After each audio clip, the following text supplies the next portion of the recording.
रामचंद्र अपनी बूढ़ी माँ और अपनी बहन के साथ एक टूटी झोपड़ में रहता था। उनके पास रात में ना तो सोने को बेड था, ना ही अच्छा किचन था। जो था बस एक झोपड़ वाला कच्चा मकान, उसमें ही वो खाना बनाते। रामचंद्र की बहन रश्मि रामचंद्र से पूरे 2 साल बड़ी थी, लेकिन रामचंद्र इतना गरीब था कि कोई भी दहेज नहीं दे सकता था, इसलिए रश्मि की अभी तक शादी भी नहीं हुई थी। बेटा, आज राशन भी खत्म हो गया है। रात के खाने के लिए भी कुछ खाने को भी है। जा बाहर से कुछ ले आ। हाँ माँ, अभी जाता हूँ मैं, और आते समय राशन भी ले आऊँगा। रामचंद्र गांव के सेठ की होटल में काम करता था। सेठ उसे दिन भर काम कराता, लेकिन शाम को बस खाने को खाना ही देता। देखो रामचंद्र, मैंने सुना है कि कल बहुत तेज बारिश शुरू होने वाली है, इसलिए इस होटल का सारा राशन किसी महफूज जगह रख देना, समझे? क्या सेठ जी, बारिश होगी ये तो मेरे लिए बुरी खबर है। मेरा घर तो झोपड़ का बना है, इतनी तेज बारिश को सहन भी नहीं कर पाएगा कि नहीं पता नहीं। क्या अपने दुख रोने लगा? सुबह सुबह काम के समय मैंने तेरे को जो काम कहा है सुना कि नहीं, ये बता पहले तो। जी, आपने कहा वो मैं कर दूंगा। आज ही सारा राशन मैं महफूज जगह रख दूंगा। रामचंद्र को सेठ की बात सुनकर बहुत ज्यादा टेंशन होने लग गई। माँ, सेठ बोल रहा था कि कल से गांव में बहुत तेज तूफान आने वाला है। अब हम क्या करेंगे?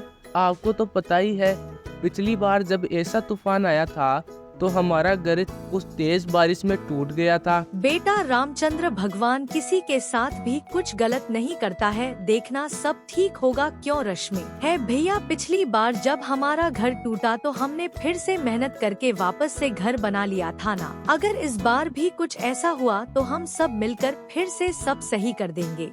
रात को चिंता के मारे रामचंद्र को नींद नहीं आई, लेकिन अगली सुबह आसमान एकदम साफ था, कोई भी बादल नहीं था।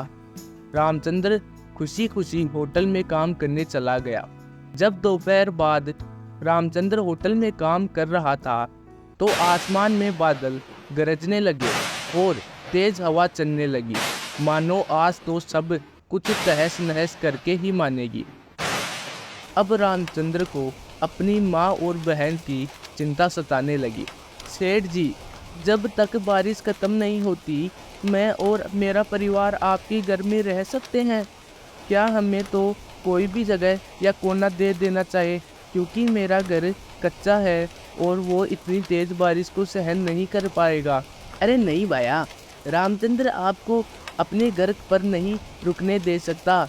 मैं तो अपने घर ही रहो, तो तुम्हें बारिश आने से पहले सोचना चाहिए था। इधर रामचंद्र के घर के हालात कुछ ठीक नहीं थे। अभी तो उसका घर पानी में टिका हुआ था, लेकिन वो ज़्यादा देर तक नहीं टिक पाएगा। इधर रामू बारिश में अपने घर को निकल जाता है। चारों तरफ सड़कों पर पानी ही पानी होता है। रामू ये देखकर और ज़्यादा डर जाता है। माँ, भैया कब तक आएंगे? बाहर कितनी तेज बारिश हो रही है, अब तो मुझे डर लगने लगा है। तभी रामचंद्र भी घर आ जाता है। क्या हुआ माँ, यहाँ सब ठीक तो है ना? माँ, मैंने सेठ जी से कहा था कि जब तक बारिश खत्म नहीं होती हमें अपने घर रख लो, लेकिन उन्होंने भी मना कर दिया। आज की दुनिया में कोई भी किसी गरीब की मदद नहीं करता है बेटा। क्या हुआ, उसने मदद नहीं की तो हम खुद इस मुसीबत का सामना करेंगे। बाहर बादल गरज रहे थे, बिजली चमक रही थी, मानो आज कुछ करके ही मानेगी। तभी रामू के दिमाग में एक आइडिया आता है। रामू सोचता है ये घर वो सुबह करेगा, लेकिन तभी उसके झोपड़ की हालत ज़्यादा ही खराब हो जाती है। माँ रश्मि, चलो जल्दी घर के बाहर चलो, हमारा घर अब और देर तक इस बारिश को सहन नहीं कर पाएगा, ये कभी भी गिर सकता है। रामचंद्र और उसका परिवार अब बिना घर के थे और पूरे गांव में कोई भी उनकी मदद नहीं कर रहा था। तभी रामचंद्र ने अपने परिवार को लेकर जंगल की तरफ निकल गया।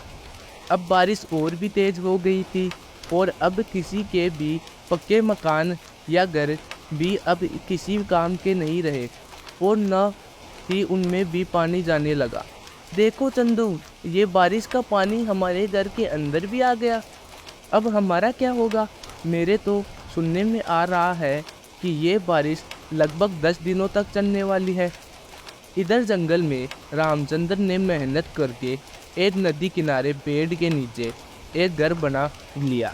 इस घर में पानी नहीं घुस सकता क्योंकि इसके पास नदी है। जितना पानी आएगा वो सारा पानी नदी में चला जाएगा। देखो माँ, हमारा ये घर तो हमारे पुराने घर से भी अच्छा है और ना ही हमें अब बारिश की चिंता होगी।